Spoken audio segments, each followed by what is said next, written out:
आप कोई भी पुरानी एक वॉर मूवी उठा के देख लीजिए, चाहे वो हिंदी मूवी हो बॉर्डर, आप देखेंगे उसमें कि जो मेन ऑफिसर होता है, कमांडिंग ऑफिसर, उसके पास राइफल नहीं रहती है, एक पिस्टल रहती है, रिवॉल्वर रहती है। और यही सेम चीज अगर आप और पीछे की मूवीज में देखें, मतलब ऐसी मूवीज जो बहुत पुरानी लड़ाइयों के ऊपर आधारित है, जैसे कि ब्रेव हार्ट हो गई इंग्लिश मूवीज में, या हिंदी में जोधा अकबर, उसमें भी आप देखेंगे जो मेन ऑफिसर होता है या मेन कमांडर, राजा, जनरल, उसके हाथ में सिर्फ तलवार रहती है, भाला और वो सारे हथियार नहीं रहते जो नॉर्मल सैनिकों के हाथ में रहते हैं। तो मेरा सवाल ये है कि क्यों ऐसी लड़ाइयों में पुराने जमाने में जो मेन ऑफिसर होता था, कमांडिंग ऑफिसर, उसके हाथ में राइफल या भाला क्यों होता नहीं था, सिर्फ रिवॉल्वर या तलवार क्यों होती थी? तो इसके एक्चुअली 2-3 रीजन है।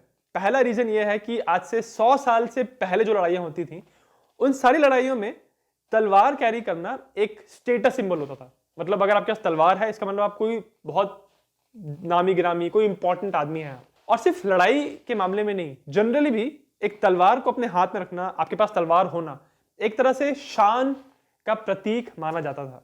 यहां तक कि आज भी अगर आप भारतीय सेना की बात करें, तो जब पासिंग आउट परेड होती है ना, जो हमारे नेशनल डिफेंस एकेडमी में या नेवल एकेडमी जो है, फिर अपनी आईएमए है देहरादून में, जब वहां पासिंग आउट परेड होती है, तो वहां पे आप अक्सर देखेंगे कि ऑफिसर ग्रेजुएट होते समय उनके हाथ में तलवार रहती है, तलवार को लेके वो लोग मार्च करते हैं, उनकी परेड होती है। अगर आपने वो पिक्चर देखी है लक्ष्य, उसमें जो गाना है, मेन जो गाना है, हाँ यही रास्ता है तेरा, उसमें भी देखिए आपको नजर आएगा कि वो तलवार लेके कर रहे हैं।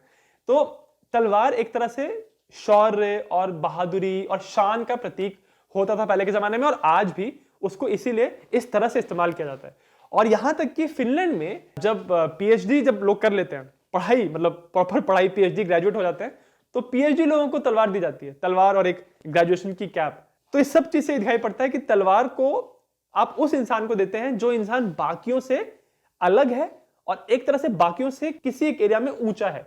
चाहे वो मिलिट्री की बात होगी तो वो ऑफिसर है, या फिर नॉर्मल लोगों में अगर किसी ने बहुत सी पढ़ाई कर लिया, पीएचडी कर लिया, तो वो नॉर्मल लोगों से अलग है। तो एक तो यही रीजन है कि पहले की लड़ाइयों में जो मेन ऑफिसर रहता था, उसको दिखाने के लिए कि कोई इंपॉर्टेंट बंदा है, नॉर्मल सोल्जर नहीं है, इसलिए उसके पास तलवार रहती थी। फिर जैसे जैसे टाइम बीता, लड़ाई और डेवलप हुई, टेक्नोलॉजी आई, तो तलवार जब आउटडेटेड हो गई, तो अब पिस्टल्स, छोटे वेपन्स ऑफिसर्स को या लीडर्स को, जनरल्स को दिए जाने लगे। तो आज की तारीख में आप किसी भी आर्मी में आप देखोगे कि एक बड़ी फोर्स चल रही है, उसमें किसी बंदे का अगर पिस्टल है तो आप इंस्टेंटली समझ जाओगे कि वो बंदा पक्का ऑफिसर होगा। दूसरा रीजन ये है कि क्यों ऑफिसर्स के पास पिस्टल होती है, क्योंकि अगर उनको आपने राइफल दे दी तो वो हो सकता है कि खुद लड़ाई में इन्वॉल्व होने की कोशिश करें या फायर करना शुरू कर दें, और वो आप नहीं चाहते हो। किसी भी बैटलफील्ड में आप चाहते हो कि जो आपका मेन जो कमांड कर रहा है, सब पूरी फोर्सेस जिसके अंडर है, वो इंसान सिर्फ इस बात पे फोकस करे कि उसकी फोर्सेस फील्ड में क्या कर रही हैं। आप ये नहीं चाहते कि आपका मेन कमांडिंग ऑफिसर भी जाके लड़ाई करने लगे। अगर वो भी लड़ाई करने लगेगा और अगर उसको कुछ होता है, मर जाता है, तो जो फोर्सेस हैं वो पूरी तरह से लीडरलेस हो जाएंगी। इसी वजह से आप उनको एक छोटा हथियार देते हो, पिस्टल, क्योंकि पिस्टल को यूज करके आप, वो असॉल्ट राइफल तो है नहीं कि आप बहुत लोगों को मार सकते हो।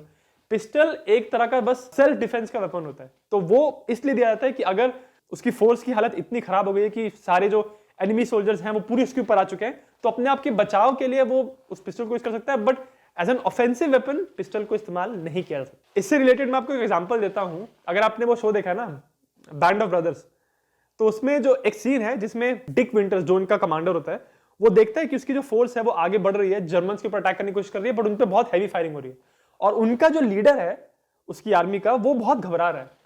तो अपने सोल्जर्स को मोटिवेट करने के लिए वो खुद ही, उसके पास राइफल होती है डिक विंटर्स के पास, तो वो राइफल लेके जाने की कोशिश करता है बैटलफील्ड में।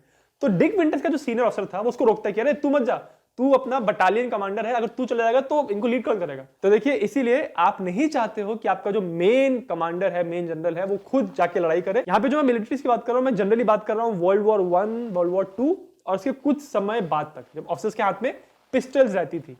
आज की जो मॉडर्न मिलिट्रीज होती हैं उसमें ये जरूरी नहीं है। तो ये तो बात थी ऑफिसर्स और उनकी पिस्टल्स के बारे में। अगर आपको वीडियो अच्छा लगा, आपको हिस्ट्री में जानने में इंटरेस्ट है, तो आप मेरे चैनल जिज्ञासियम को सब्सक्राइब जरूर करें।